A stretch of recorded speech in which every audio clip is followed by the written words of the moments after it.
Assalamu alaikum. Assalamu alaikum wa rahmatullah. Bismillahir Rahmanir Rahim. Alhamdulillah Rabbil Alameen. Wa sallallahu ala Muhammad wa alihi at-tahirin. Allahumma salli ala Muhammad wa ala Muhammad. In the traditions of Ahlul Bayt, we read that Rajab is a river in heaven. Nahrun fil Jannah. What does this mean? And how does that affect us? Water, the essence of water, the meaning of water, the universal meaning of water is that which satiates you. That which satiates you. Now, that's the universal meaning. It's inseparable from water. But the application differs according to the realm of existence. So, for example, in the physical realm of existence, that which satiates you is this H2O that we drink. And that's why we call it water. Because the meaning of water is that which satiates you. Even before this H2O existed, this was the meaning. Well, that's not technically true, but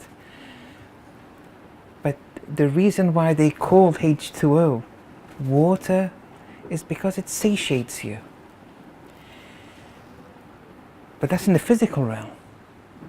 In the metaphysical realm, whatever qualifies as satiating you, that is also called water. And it's water in real, haqiqi terms. It's not a metaphor. There's no allegory. So here suddenly we see that Rajab is a river in heaven. Now heaven is metaphysical. It's in Yawmul Akhir. It's in another realm. It's not in this realm. Yawm means manifestation. The reason we call it day, we call it Yawm, because it manifests that which we couldn't see at night. But Yawmul Akhir, it means it's another manifestation, not a worldly physical manifestation. So heaven is something metaphysical. And therefore the river in heaven, this too is metaphysical, and therefore this H2O is that which satiates you in the metaphysical realm. What is it? It's knowledge. It's the knowledge, true knowledge, Tawheed. Rajab, the month existed before Islam. Rajab in Arabic, Ibn Arabi says that it means Samad. It's a name of Allah. It means Samad. Today when we discuss Tawheed, Bismillahir Rahmanir Rahim, Qul Hu. Say Him. Hu is a name of Allah.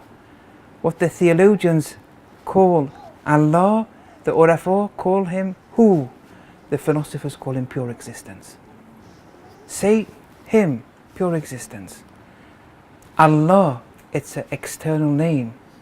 It's a name. Ahad is one. Pure existence is one. Has no beginning, has no end. So this one is infinite because it has no beginning, has no end. It's infinite. Allahu Samad. And Allah is Samad, meaning He's empty free. Nothing is Allah free. Nothing is existence free. Nothing is empty from Allah. Nothing is empty of existence.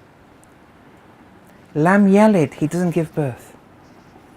When a mother gives birth, the child now is independent from the mother. But with Allah, Lam Yalid. Whatever Allah manifests it never becomes independent from Allah. Your mental pictures, for example, never become independent from your mind. The gloves, the shirt, the trousers, they never become independent from the thread. Anyway, this Tawheed, Rajab, is knowledge in heaven, and this knowledge is pouring down in the month of Rajab. We all have access to it. It's pouring down from the metaphysical realm, but here our hearts have to be ready. If the heart's not ready, the water is gone to waste. Knowledge has gone to waste. Tawheed has gone to waste. That's why in the month of Rajab, when you look in the books of dua, it focuses on two rituals.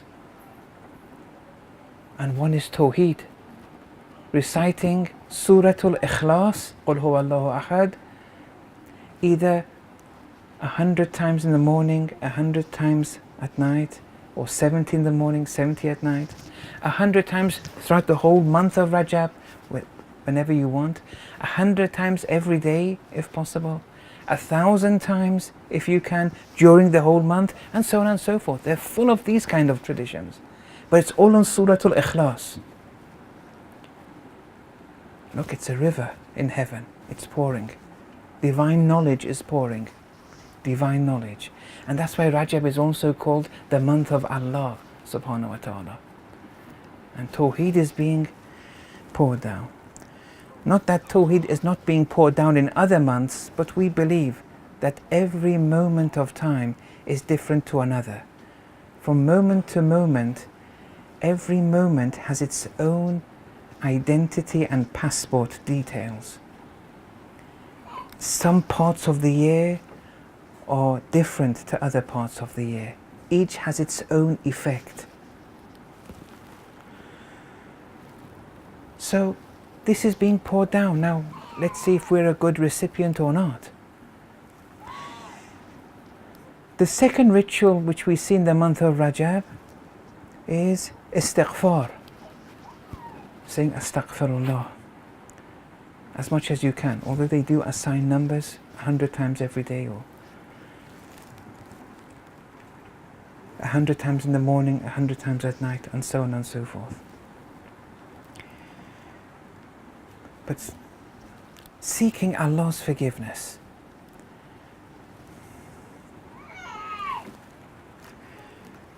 Because we want to enter the month of Ramadan with a clean slate.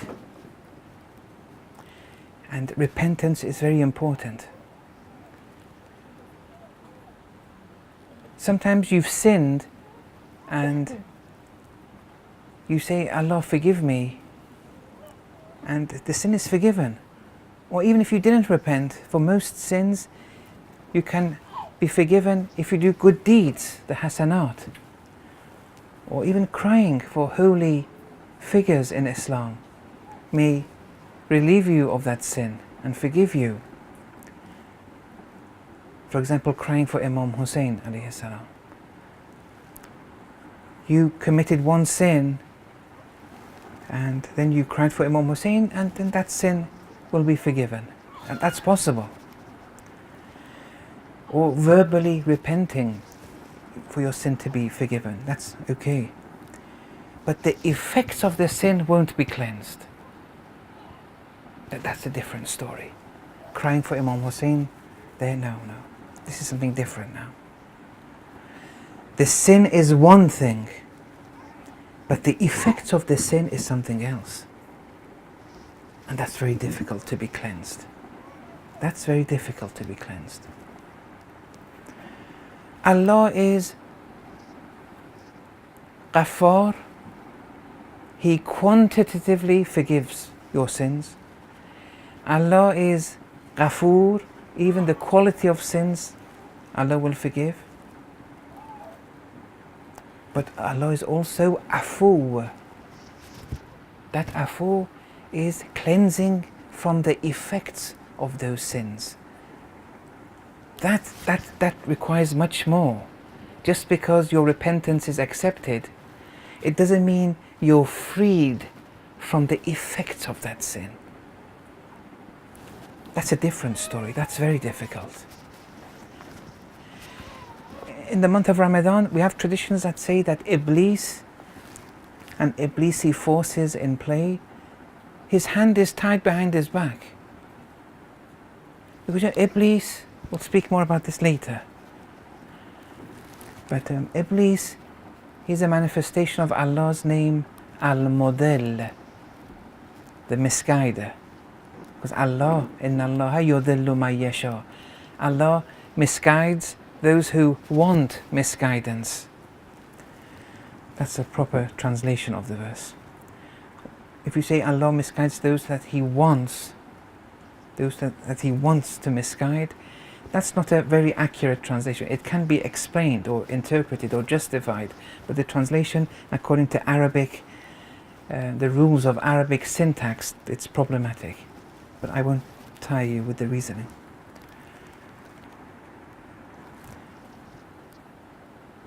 Allah is the misguider. Allah is the grantor of knowledge. Allah is the grantor of sustenance. Allah is the grantor of life. Allah is the grantor of death. It's only Allah. It's all Him. كُلَّ يَوْمٍ هُوَ فِي شَأْنٍ. But the thing is, when Allah gives knowledge, He does it through Jibra'il and Jibra'ili forces in play. In the nursery, when someone is learning something at primary school, secondary school, university, seminary schools, these are all Jibra'ili forces in play. But it's Allah's knowledge manifesting through Jibra'ili forces. Wherever there's life, be it in a plant, animal, the birth of a child, these are Israfili forces in play. But only Allah is the grantor of life, period. Only Allah. But He does it through these manifestations, these intermediaries. It's all pure existence, but pure existence has a hierarchy. And then, wherever you see sustenance, these are Mikaili forces in play.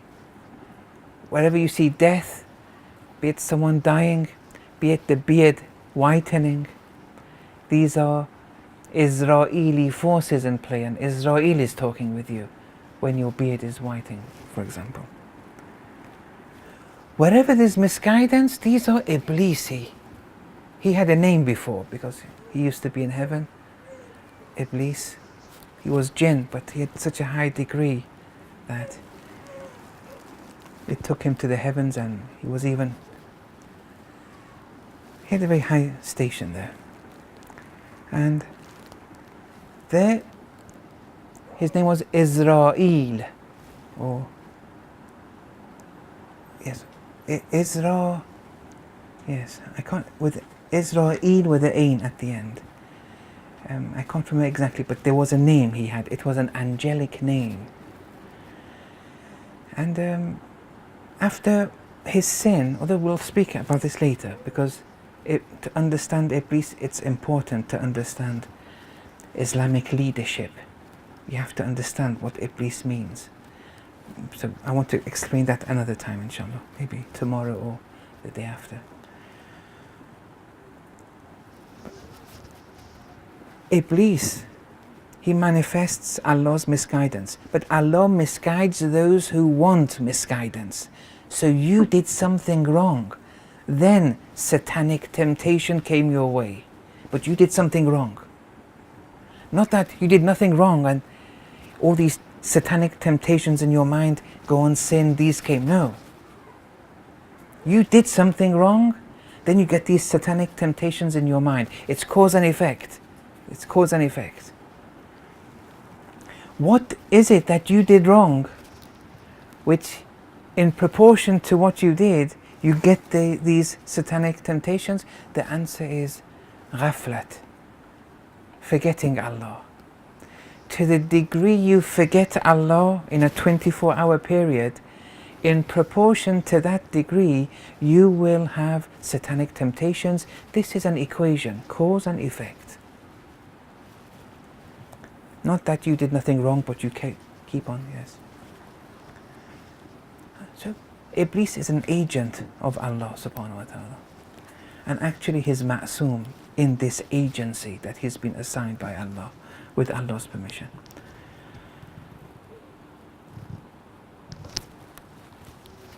The traditions say Iblis and Iblisi forces, their hands are locked and he's incarcerated on some island and he has no access to you in the month of Ramadan.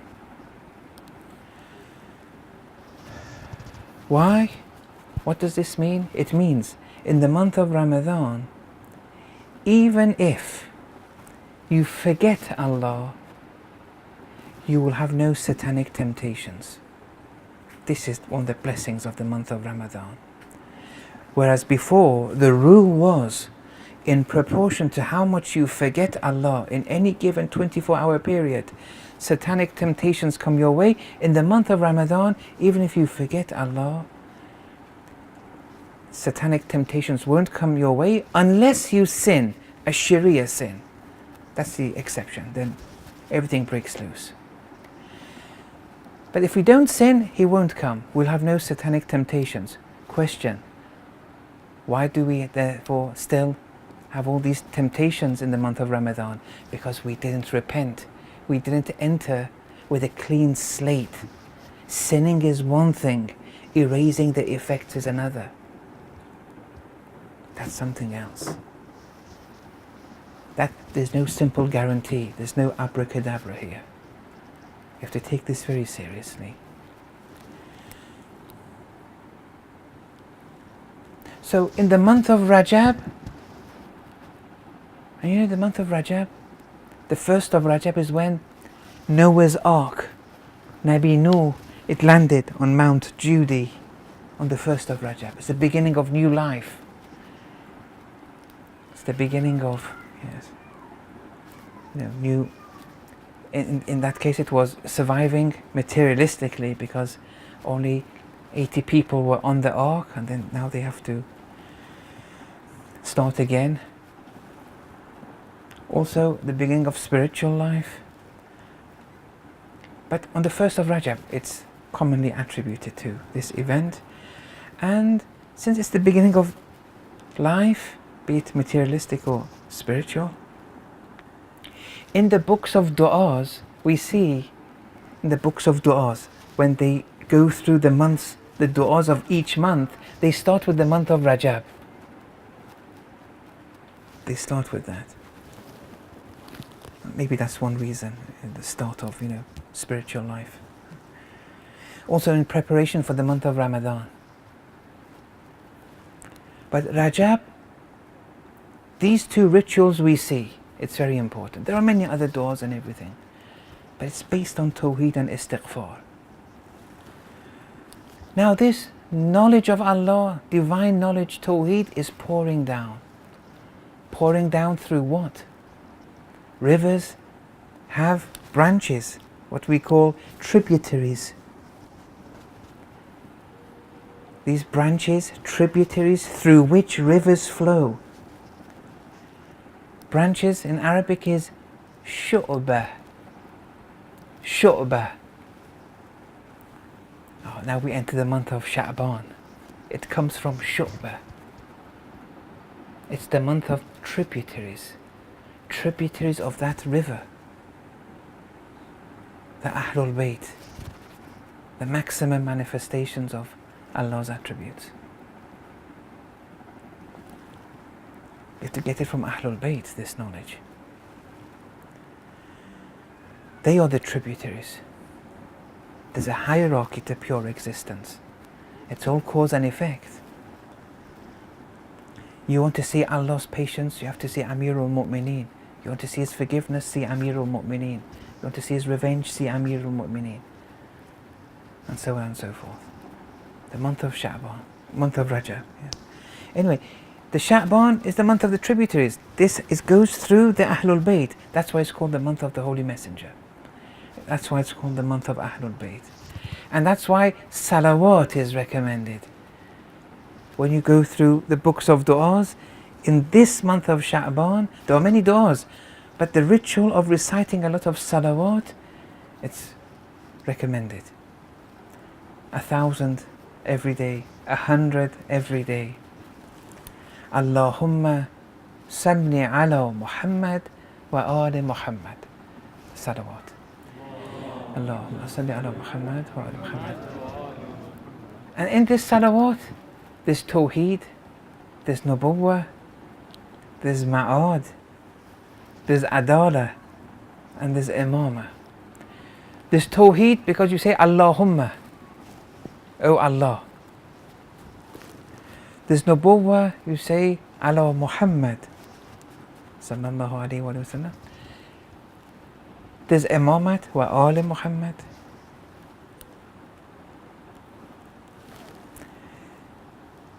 There's adala because you say salli to Allah, send blessings. You wouldn't say that, but if he wasn't a just Lord, he does it out of his justice.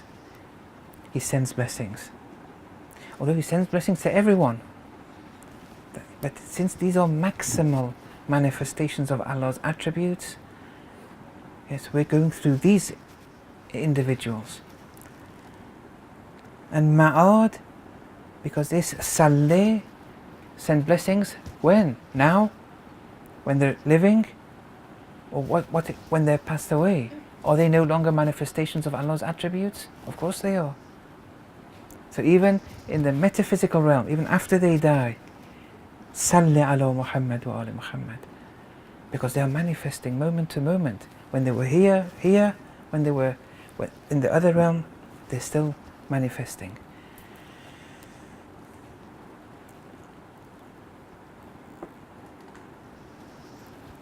So that's the month of Sha'ban, and then it's also called the month of the Prophet. And then we come to the month of Ramadan. And in the month of Ramadan we have Laylatul Qadr.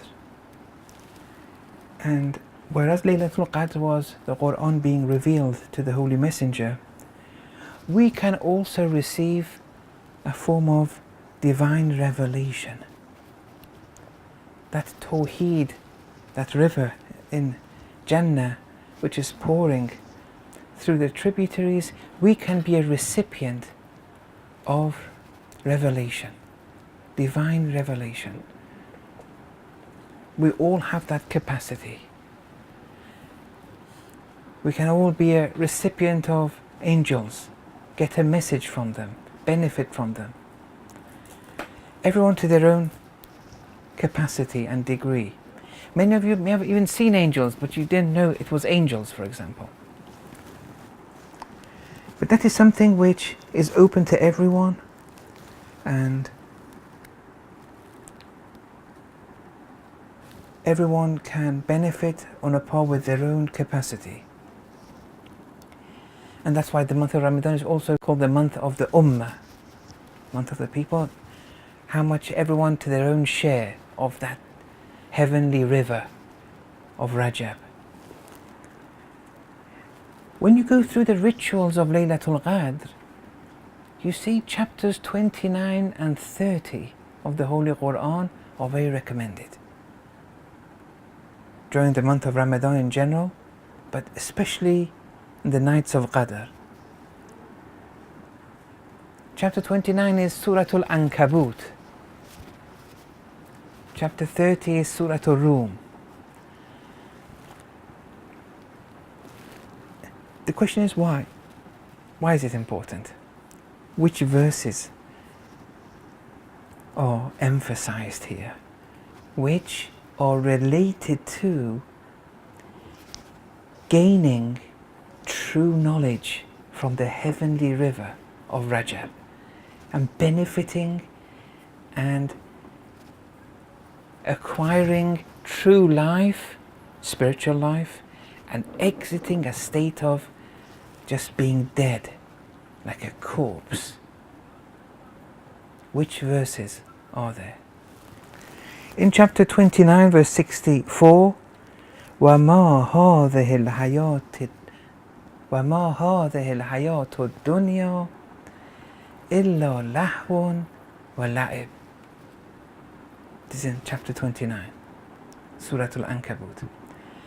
That this Hayatul Dunya, this worldly life, what is it? The Quran says it's nothing but lahu and play, diversion and play. It's a game. Diversion means being diverted away from Allah in different forms, and game is a game where any sequence of actions that you do which is traced back to one's imagination, they call it la'ib. It's a game. Do you know when children play with toys, for example, this is mummy, this is daddy in the toys, and we're playing and everything. Daddy's a pilot and this is, they're flying from here, you know how they play. Then the mother calls them to come and have dinner, they just throw everything, they forget everything. It was all imaginary. That's a game. This worldly life is a game. Now that, inshallah, we'll open that up maybe tomorrow morning. It's a diversion and it's a game. Okay, anything else? Then it continues. وَإِنَّ الدَّارَ الْآخِرَةَ لَهِيَ الْحَيَوَانِ. This worldly life that we're in this physical realm, this Hayatul Dunya, it's a diversion from Allah and it's a game. It's all takhayyul, it's all imaginary. You're dreaming, it's all a dream. Many verses of the Quran say this explicitly, that in the same way you're dreaming at night when you sleep, you're dreaming in the day also.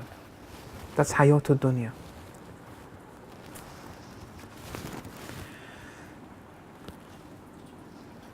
But Akhirah, this Akhirah, which is the metaphysical realm, it's a metaphysical realm.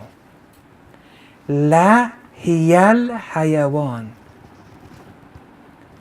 I don't want to go through the Arabic, particularities, the rhetoric of this verse, but there are 3 or 4 different particles here, all emphasizing that Akhirah, that is true life, and anything else, it's not life, it's you're dead in that realm.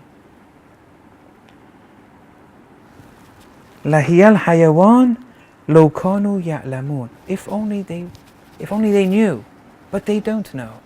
If only they knew that true life, spiritual life, true life, not physical life, it's in the metaphysical realm.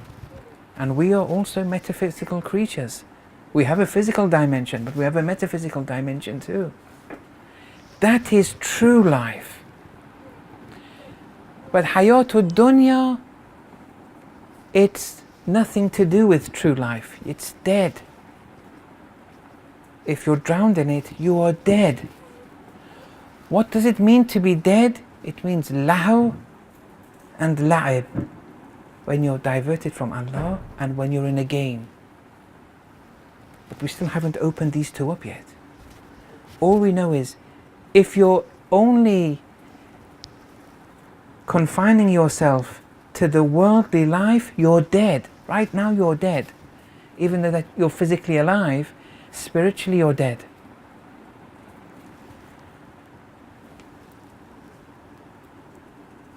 Because true life is somewhere else. It can't be found in the worldly life.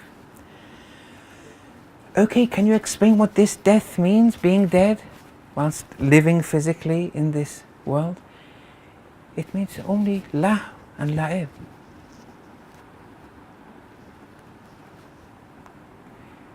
If only they knew though. The thing is they don't know. What do they know? Chapter 30, Surah Ar-Rum, verse 7. يَعْلَمُونَ ظَاهِرًا مِنَ الْحَيَاةِ الدُّنْيَا. They only know the zahir, the outer, superficial dimension of the worldly life. That's all they know. وَهُمْ عَنِ الْآخِرَةِ هُمْ غَافِلُونَ. But they, in relation to Akhirah, which was true life, and only Akhirah is true life, in relation to Akhirah, they were ghafil. They were oblivious, heedless, forgetful. That's the problem. And here we see that Akhirah is a code name. It's a code for batinan min al-hayat dunya, because it's used in opposition to يَعْلَمُونَ ظَاهِرًا مِنَ الْحَيَاةِ الدُّنْيَا. But in relation to the Akhirah, they don't know. They're oblivious to it. It means wherever you see Akhirah, which is 1/3 of the Quran, it's to do with the batin of the worldly life. Yes, the batin's important here. If you suffice with the zahir, it's nothing but lahu, diversion from Allah, and la'ib, a game. We still haven't opened what these two mean though. We have to go step by step here. Yes.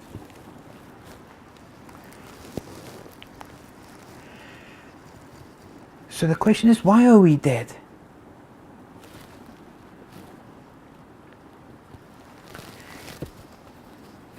You may be a Muslim, but you're still dead. Because Islam is very easy to say, La ilaha illallah Muhammadun Rasulullah. Even if you say it verbally, with belief, but if someone else says it verbally, you have to assume they're a Muslim. When you want to say it personally to yourself, before becoming a Muslim, you have to believe in La ilaha illallah, that idea of pure existence. Muhammadun Rasulullah, he is a maximum manifestation. Like with other prophets, he is a maximum manifestation of Allah's attributes. But you may be a Muslim and not pray. You may be a Muslim and do many sins. And therefore being a Muslim is step one. But most Muslims, if not all, they're still dead. You need more. You need more than Islam. What's after step one of Islam? What do we have? Answer is step one of Iman, faith, where the articles of faith, they enter your heart. Yeah, if it enters your heart, you're more than a Muslim now, because belief, conviction has been acquired. قالت الأعراب آمنا. The Arabs, the Bedouins said, we have Iman, آمنا. قل, O Prophet, tell them, لم تؤمنوا. No, you don't have Iman. No, rather, you don't have Iman. I don't know the verse off by heart, but you may know. ولكن قولوا, rather tell them to say, O Prophet, tell them to say, أسلمنا, that we have Islam. And that's easy.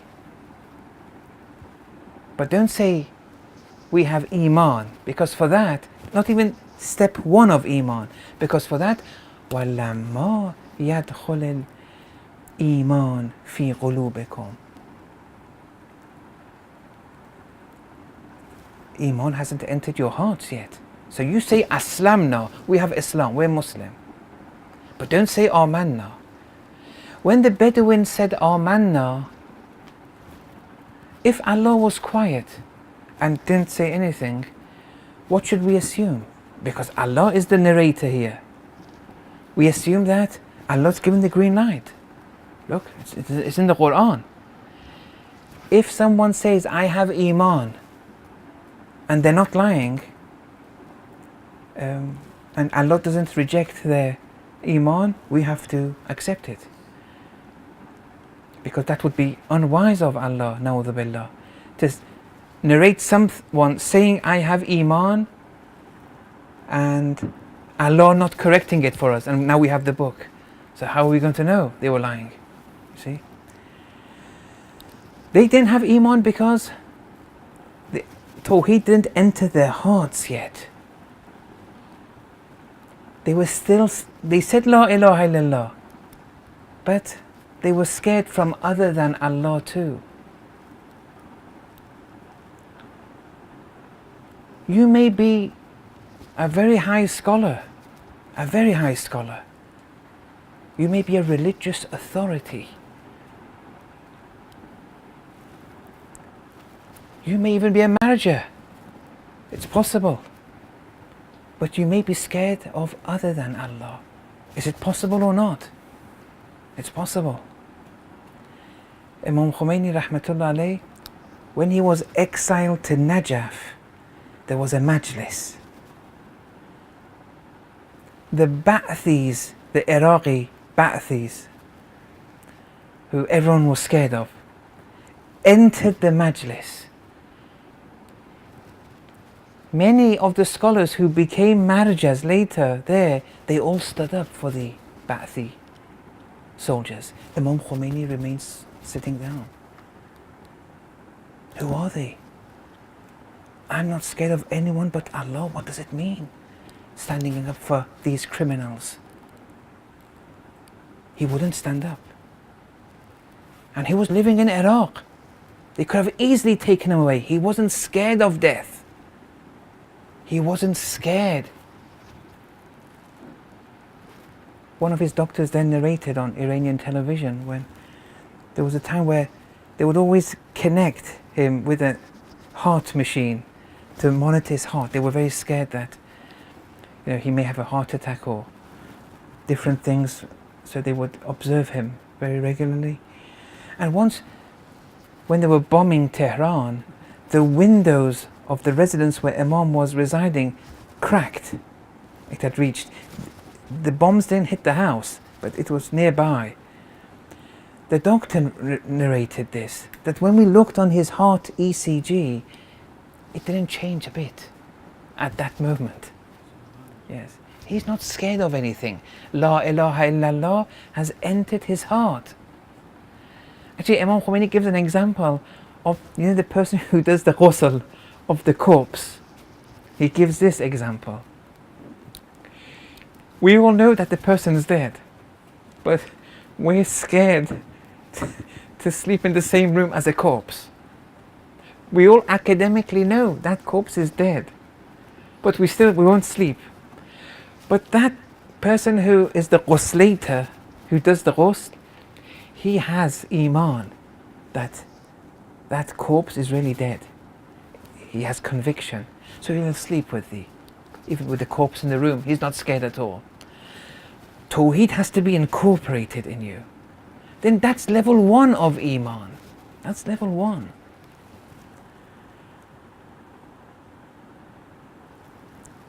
But that's not enough, because the Quran says in one verse, it says, Ya ayyuhal ladhina amanu, chapter 8 verse 24. No, sorry, chapter 2 verse 208. Ya ayyuhal ladhina amanu, those who have faith, iman, level 1 of iman. You see, when you see iman in the Quran, Allama Tabatabai has categorized 4 classes of iman. He's extrapolated them from the Quran. And 4 levels of Islam. Level 2 of Islam is higher than level 1 of iman. Level 2 of iman is higher than level 2 of Islam. Level 3 of Islam is higher than level 2 of iman, and so on and so forth. But look at this verse. It says in chapter 2 verse 208, Ya ayyuhal ladhina amanu udkhulu fis silmi kaffatan. O you who have iman, enter into Islam altogether. What kind of Islam is this? It means that iman's not enough. You have to still continue. It's not enough yet. Even when you acquire level 2 of Islam, it doesn't say, oh you who have iman of level 1, get Islam level 1. That doesn't make sense. That's going backwards. This is a high level of Islam. It's level 2 of Islam. But that's not enough either. In other verse of the Quran, Ya ayyuhal ladhina amanu, Oh, you have level 1 of Iman? Aminu, get Iman. Oh, you who have Iman, get Iman. It means this is another Iman. This is another Iman. This is level 2 of Iman. And then, that's not enough. You have to keep on going, higher and higher. Then the Quran says most believers, most people who have Iman, they are mushrik. Chapter 12, verse 106. وَمَا يُؤْمِنُ أَكْثَرُهُمْ بِاللَّهِ إِلَّا وَهُمْ مُشْرِكُونَ. Look, you may be a Muslim, you may be a believer, Iman, you may be a mu'min, you may be a higher Muslim, a higher mu'min, but you're still dead. You're still dead. You still haven't acquired the true life, true tawheed, true knowledge. You're still a living corpse. Why? We said to be living truly, that's inna dar al-akhirah. It's a metaphysical reality which has to be ingrained within you. Right now, you have to be seeing, tasting the metaphysical realities. If you're not, you're dead. Why are you dead? Because you're drowned in lahu and la'ib.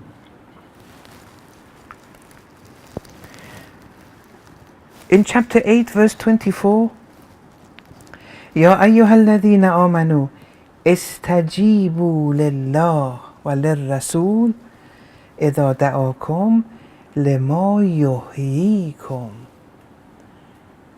So, oh, you who have faith, you have Iman, yes, but you're still dead. And the Quran says most believers are dead. Answer to Allah's call. Answer to the call of the Prophet, so that Allah may grant you life. Ya ayyuhalladhina amanu. But you are dead. You have to do more, then Allah will grant you life. Look. So look, we're getting closer now. There's some signs here that the invitation to true life, even though we're mu'min, we're still dead. But there is an invitation. We have to be granted true life. Why aren't we granted true life? Because of lahu and la'ib. They are the hindrances, because they are dead. It's only akhirah, which is true life. Allah can grant you, O mu'min living in this world, who are dead, Allah can grant you this akhirah right now. The akhirah being the batin of the world in life. We're so dunya toxicated that we are hindering ourselves, and that's why we're dead. And then one verse in chapter 16, I haven't written the number, but maybe it's 97. Man amila saliha, one who does righteous actions. Min dhakarin o untha, be they male or female. This means whether you're male or female, the route to spiritual perfection is equally accessible. This argument that women are naqisul iman, that's another story. It's another narrative. Many women their spiritual perfection was more than a lot of prophets, if not all, in relation to Lady Fatima, but most prophets in relation to Lady Maryam, alayhim as-salam. So yes, spiritual perfection is open to everyone. Man amila saliha, who does righteous actions. Min dhakarin o untha, be they male or female. Wa huwa mu'min, whilst they have Iman. Which level of Iman is this? A question mark for now. But the result is فَلْنُحْيِيَنَّهُ حَيَاةً طَيِّبَةً. We will most definitively grant them the pure life, that life which they didn't have and they were dead, we're going to give them. So this iman is a high level of iman. It's not the iman where the Quran says most of the mu'mins are mushrik. It's not that iman. It's not the iman of Ya ayyuhalladhina aminu udkhulu fis silm kaffatan, or Ya ayyuhalladhina amanu aminu. No. This is a whole different ball game now. Because you're going to be granted it. But what do you have to do to be granted life, metaphysical life, the batin of the worldly dunya, to be a recipient of it in the month of Ramadan or outside the month of Ramadan? What do you have to do? Man amila salaha. Really? So what are all these actions we're doing? What's the answer? It's not righteous actions. These actions that you think you're doing and you call yourself a doer of righteous actions, how can they be righteous actions when you are dead? ما هذه الحياة الدنيا إلا لهو ولعب. You may seem as doing, you look on the outside, it seems that you're doing righteous actions, but righteous actions is not a function of the zahir. It depends on your inside whether the action, the zahiri action you're doing, is a righteous action or not. And therefore this shows that in order for an action to qualify as being righteous, don't just say I do salat, it's a righteous action. No. This is a function of the inside now. A munafiq does salat, a mu'min does salat, the action is the same. But in order for that to be a righteous action, and for you to be granted true life, you have to be lahu free. You have to be la'ib free. And that's very difficult. And we still haven't opened it up yet. What is this lahu and la'ib?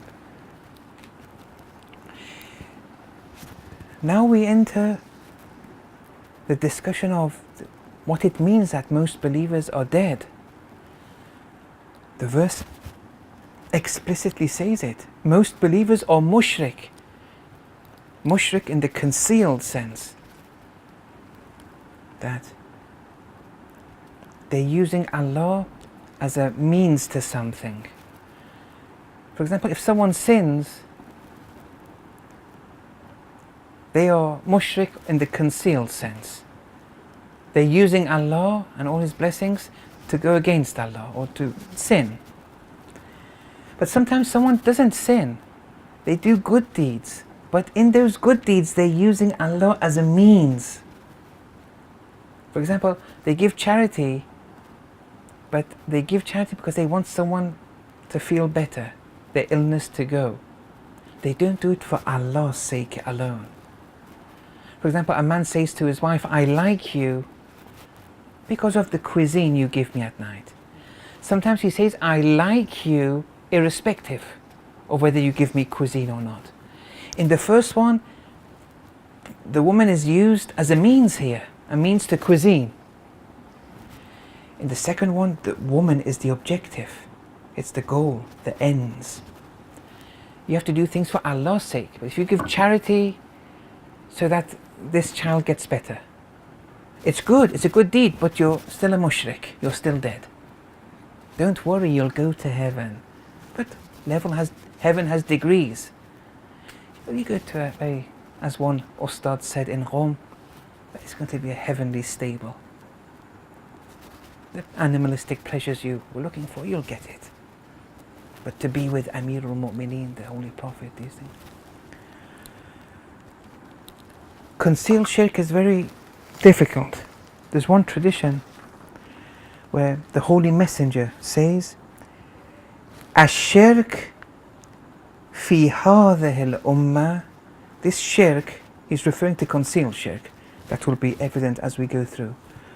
In my ummah, this shirk is akhfa, is more concealed, min, than, it's more concealed than, so that you can tell it's concealed shirk. It's shirk khafi, so to speak. Akhfa, it's more concealed than dabi bin namlat as-sawda ala sakhrat as-samma fi laylat dalma. It's more concealed than what? Than the movement of a black ant on a rigid rock, where it's not plain, it's rigid. It has, it's more difficult to see someone moving when it's rigid. Not rigid, ridged, so to speak. On a dark night, a black ant on a dark night you can't see anyway, let alone its movement, let alone on such a rock, on such a stone. So this means we are drowned in concealed shirk. What do we have to do? What do we have to do to cleanse ourselves from the tons and tons of bags of pollution and contamination of concealed shirk that has permeated and infiltrated our very existence? What do we have to do? Give us a protocol. This protocol is very important. The Quran says, إِنَّمَا الْمُشْرِكُونَ najas. The mushrik is najis. This isn't mushrik only in the open form of shirk, it's the concealed shirk too. Why do we limit shirk of the Quran only to that we say, whoever says this is God? That's the open form of shirk, polytheism. Shirk has a concealed form. Every verse which is speaking of shirk, when it's used, especially in the absolute sense, both have to be taken in mind. We are spiritually najis too. Spiritually najis. We have to now cleanse ourselves. This cleansing requires a process. And we still haven't opened up what does lahu mean? What does la'ib mean? And what is the relationship? And how they must go for the concealed shirk to go. And then true life be granted upon us. Inshallah we'll continue tomorrow. Wa sallallahu ala Muhammad wa ala tahirin.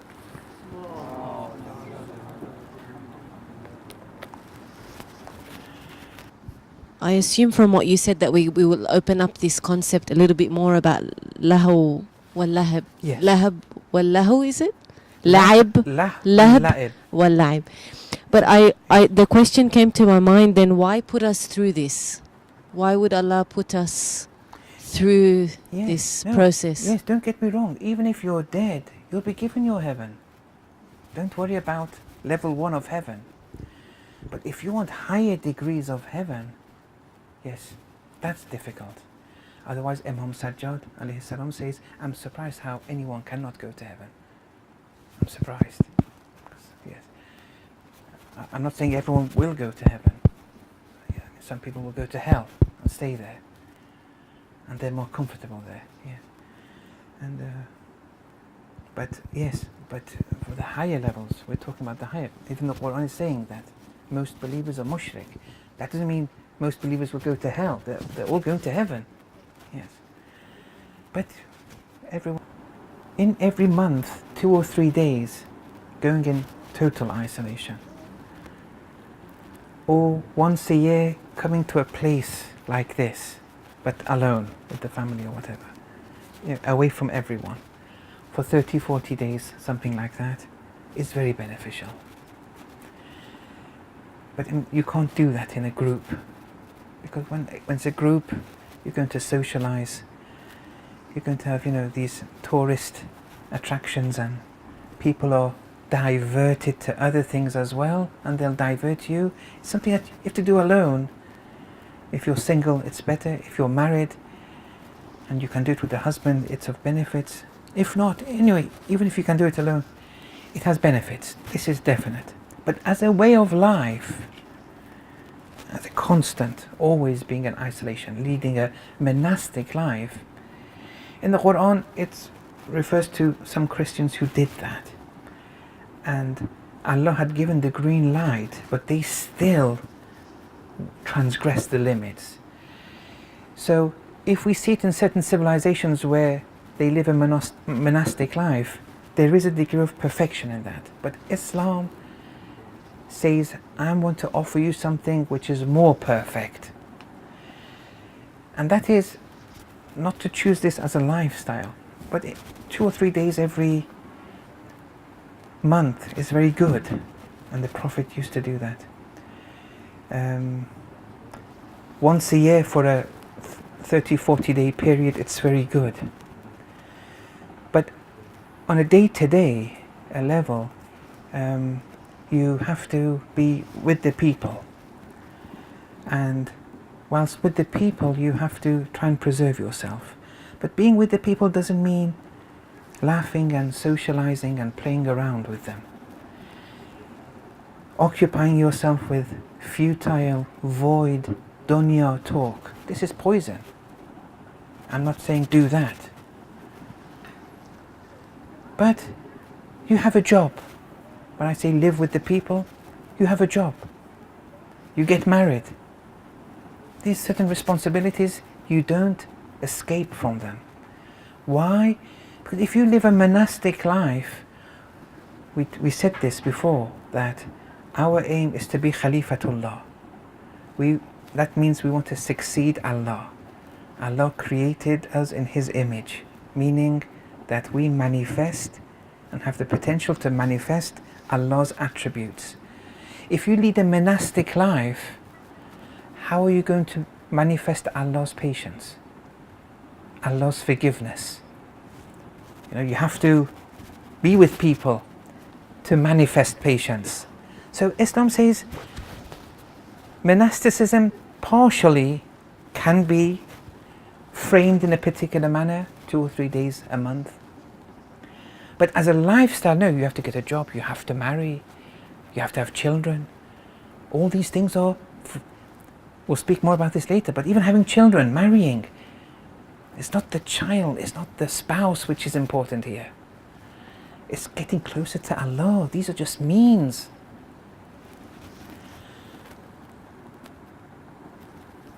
But when I say be with the people, it's this kind of thing, but not gossiping and wasting your time with pathetic talk. That you distance yourself from that. If you can guide them, guide them. If you can't and you're going to be misguided, forget it. But you have other responsibilities. It's not a responsibility to go and socialize and go out with your friends every night, every 2 nights once, or every week. We don't have such a responsibility. Responsibilities, we work. And if we marry, we have children. If you're male, you have to work. If you're female, you have other responsibilities where you can manifest those attributes of Allah. But other things, you have to make sure you don't fall into sin. And therefore, solitude is good whilst being with the people. That means always recalling Allah. And solitude is a private thing, especially at night time. Especially towards the 1 or 2 hours preceding Salatul Fajr, where one, makes it in solitude with Allah alone, 1-to-1, and not in congregation. That's not sheer irfan. It's not wrong to do it in congregation sometimes. But when you look at sheer irfan, sheer mysticism, this in spiritual experiences, you do it in solitude. The mi'raj, you do it in solitude, and so on and so forth. Yes. So, I think. Yes, yes. Yes, so you mentioned earlier that Allah misguides those who want to be misguided. Yes. And you say, you did something, like let's say you did something wrong and then satanic forces come your way. But then, like, if I'm not mistaken, Surah Fatir says that Allah misguides those he wishes to misguide. So doesn't this contradict? Why doesn't he just say he Yes, misguides those? You've asked a question. And then you used the other translation. See what the problem was there? I'm saying the verse says, Allah misguides those who want it.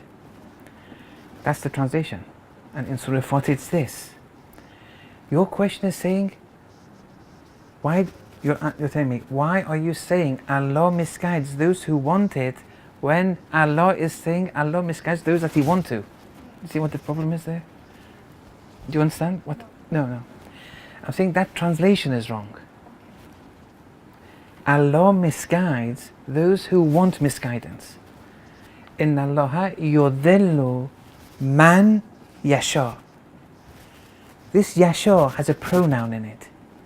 In Arabic syntax, the pronoun is reverted to the nearest entity, which is man, which is a relative noun, not to Allah. Allah misguides those who want. But the want goes back to those who want it, not to Allah. So that's the answer, that's the translation. But even if you wanted to translate it like that, which many translators of the Quran translate it, we can justify it in another way.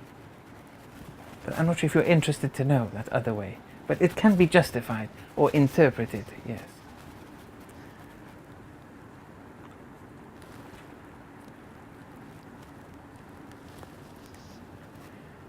It's all cause and effect. Everything is cause and effect. Yes? Yes?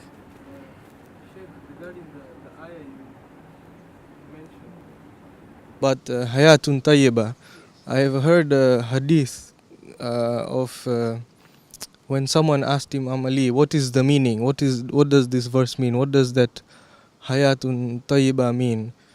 And he said al-qana'a is contentment. So can you elaborate what he meant by contentment? Here, the signs that you've acquired true life, let's see, what are they? That's just one sign. It's not a route to acquiring it. But how can you tell someone is truly with this true life? It's contentment, true contentment, not a, it's not a show or anything like that. But they're content with their sustenance. They work for something and they're earning okay, but now something happened and they're earning less now as they used to. But they're still, everything is continuing, but they get disappointed. They're not content yet. These people are dead. They haven't really experienced anything spiritually. That's just one important sign, yes.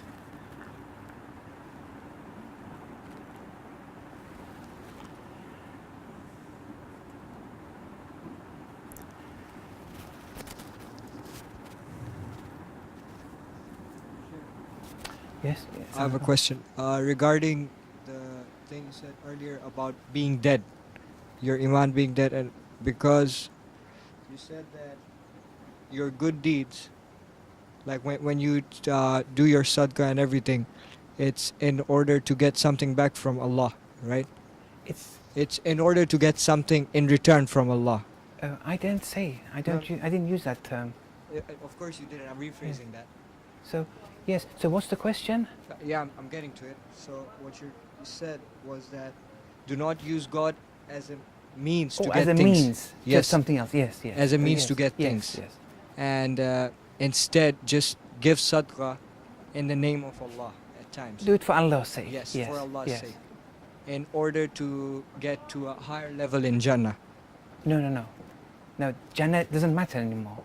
Okay. You're doing it for Allah's But sake. like in terms of prayers, like namaz, Yes. we do it because it's wajib. Yes. So like most of the times it's not like in our heart we have the intention that we're doing it because we love Allah. Most of the times we just end up doing because it's wajib, right? Right. So That's okay. how do we like? That's okay. We're still in the dead phase yet. That's Right. okay though. It's How do when- we get to the later? Yeah, that's the whole phase? discussion. We're going through Right. today, tomorrow, inshallah. Okay. I'm going step by step. Right. So inshallah, Yeah. yes. So far, we know that we have to get rid of concealed shirk. That's so far. But how? So far we know that lahu and la'ib is a hindrance. Now what do we have to do? What's the protocol? Tomorrow morning we'll start with this, inshallah. Yes? No one can say for himself that he doesn't have any kind of shirk. Even no one can say for himself. What do you mean? Like Yes. no one, as a person, no one can say for himself Right? that he doesn't have concealed shirk. Oh, so everyone has shirk. Yeah. Everyone, most people have it. The Quran says, yes. What about the Ahlul Bayt then? You know, the Quran says most believers. So those who have Iman level 1, yes, most of them are still mushrik. No, the Ahlul Bayt, they were Iman level 4. They were maximum. But can they say for themselves? That we have no concealed shirk, Yeah. they don't say it, but they can because they have no ego. Their words are Allah's words, their actions are Allah's actions, their self-will is annihilated in Allah's self-will. When they say, I am the qalam, I am the kursi, I am the pen, I am the chair, they're manifesting Allah's grandeur here. I think, Sheikh, about this means doing for Allah's sake, not to use Allah as a means. As a means, yes. You'll have to open up a bit. No, I don't have Because- anything extra to say. So Oh, for with example- examples, you mean? Yeah, for example. Right. Yeah, examples. All right. If you can give. Yes. So, for example, let's say I come to give a speech to you. I'm giving a speech. Did I do it for Allah's sake or not? Let's say you gave me no hidiyah after the speech. And you didn't even say thank you. And I went away. If I get disappointed that you gave me nothing, it means I didn't do it for Allah's sake. If you do it for Allah's sake, whether you give me a present or not, I do it for Allah's sake. He knows. This true life I'm only getting from Him, not $2. Or I invited you to my house for dinner. And then the next week you had an invitation, you invited friends, but you didn't invite me. And I got disappointed. Look. Why did I get disappointed? Because when I invited you to my house, I didn't do it for Allah's sake. Pardon? You expected something in return. Yes. I didn't do it for Allah's sake. Because irrespective of whether you invite me or not, Allah knows. Look how deficient our tawheed is, everything. Then charity. I gave the example of charity. Then reading the Quran. Ziyarat Ashura. We see, if we're honest to ourselves, it's a very bleak picture. And we're continuing from this, inshallah, from tomorrow morning, after Salatul Fajr, I think.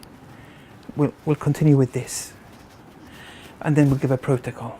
So what do we do? Yes. Yeah. Is it safe to say what you're trying to say is that unconditional? When you're Yes, saying this, yes. what we're saying is unconditional. Yes, it's for Allah's sake, period. Yes. And not that because Nothing, of this yes, and that. yes, Okay. yes. And Sheikh, I have a And slight. Kumail has this. And you see this unconditional love of Amirul Mu'mineen. He said, even if I'm in hell, my problem is, but am I going to be cut off from calling you? Because that I can't bear. It's a theoretical thing, but yes, sorry. My question actually is, I'm a little confused about a comment that came from a brother saying that there is a difference between being dead in the Akhirah and Jannah. You said there are two different. You're talking about them being two dead different in things. Akhirah and in Jannah. You said now we're not talking about Jannah anymore. We're talking about. No, the brother said that we're doing salat to get Jannah. I'm saying on a high level, someone who does things for Allah's sake, when they do salat, they're not looking for the Jannah. Okay? Whether you give them Jannah or not, that's not the issue, that's not their objective. It was for Allah's sake. Even if you don't give them Jannah, they won't be disappointed. The fact that we do it for Jannah and we will get disappointed, as Imam Khomeini said, let's say if you were guaranteed, he said this in a speech, that if you were guaranteed that you're going to heaven, let's say you were given that guarantee from Allah, you would go to heaven, hardly anyone would do salat anymore. Why? Because when they do salat, they're not doing it for Allah's sake. They're doing it for something, heaven, which is okay. And we'll continue from this. It's like business. Yes, yes. So like level one iman, you would say, for example, you'd be at the stage of like a stable in Jannah or something. But level one iman also says that What you're do you still mean by dead. stable? Like you said levels in Jannah. Yes. For example. No, but stable, which you meant stability? You mean? No, like the head. horse Yes, stable. well like done. Yes. The horse stable. Yes, kind of yes, thing. yes. So, but it also says level one iman is still not enough to be alive. It's enough for heaven. It's enough for heaven, but Yes. not enough to be alive. Yeah, true life. Okay. No. So that's what my confusion Yes, was. yes. Yes, yes. Go through a series of developing Tawheed, but what are some of the books that you can recommend for us to improve or strengthen one's Tawheed? For Tawheed, you have to have a book list, and you start off with just reading academically Tawheed. So for example, Sayyid Mujtaba Musavi Lari, yes, it's called Islamic Lesson. That's volumes. The first volume is God and His attributes. It's on Tawheed. That's a good place to start. Then Allama Tabatabai, in his Shia in Islam, you read the Tawheed of that. He has another book, Basic Teachings of Islam. You read only the Tawheed of that. You see? Then there are other books. You have a book list. If you do it under the auspices of a scholar, you'll benefit much more. If you do it alone, it's still going to be difficult, but it's better than nothing. So that's level one, academic, learning it academically. When it comes to incorporating it, now we enter the realm of spiritual wayfaring. We have good books. We have good books. The thing is, without a mentor, it's going to be deficient. For example, Sayyid Mahdi Bahrul Ulum has a treatise in spiritual wayfaring, a very good book. And it's translated into English. And the English isn't bad. It's in alislam.org or com. Org, yes. But if you read it, it's very difficult. Without a mentor. But there are simpler books like Ibrahim Amini's Self-Building, which I think it's translated into Swahili too. I think so, yes. The same one who wrote the book on marriage. Yes. It's called Self-Building. You can find it on. So you need a kind of a program. Spirituality, it's a process. And this program has to be persistent in this program. And not just, for 1 week you read hours and hours and then you forget it. For example, over 10 or 20 weeks, you have a constant program under the auspice of a scholar in Tawheed, practical Tawheed, theoretical Tawheed, or in Akhlaq, in spiritual wayfaring, and so on and so forth. This today would be the best thing. Yes.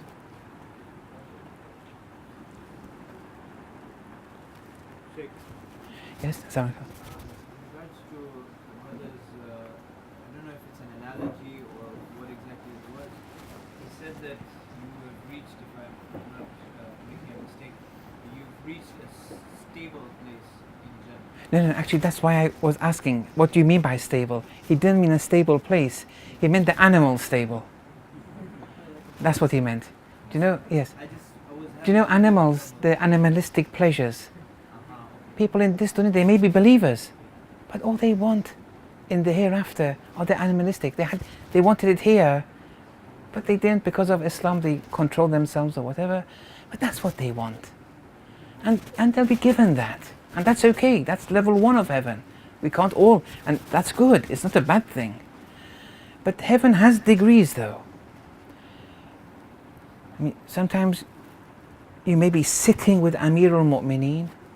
Look what a heaven that would be. Yes. And sometimes you want the pleasures, eating, that kind of thing. Sorry, that is why it's called a state. Yet this scholar in Qom, he very prominent scholar, I don't want to mention it. He called many people in that death phase who were believers though.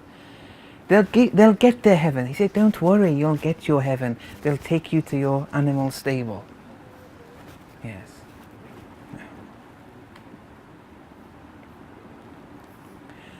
So we have to do a bit more, to make an effort. That's the issue. Okay. وصلى الله على محمد وعلى آله.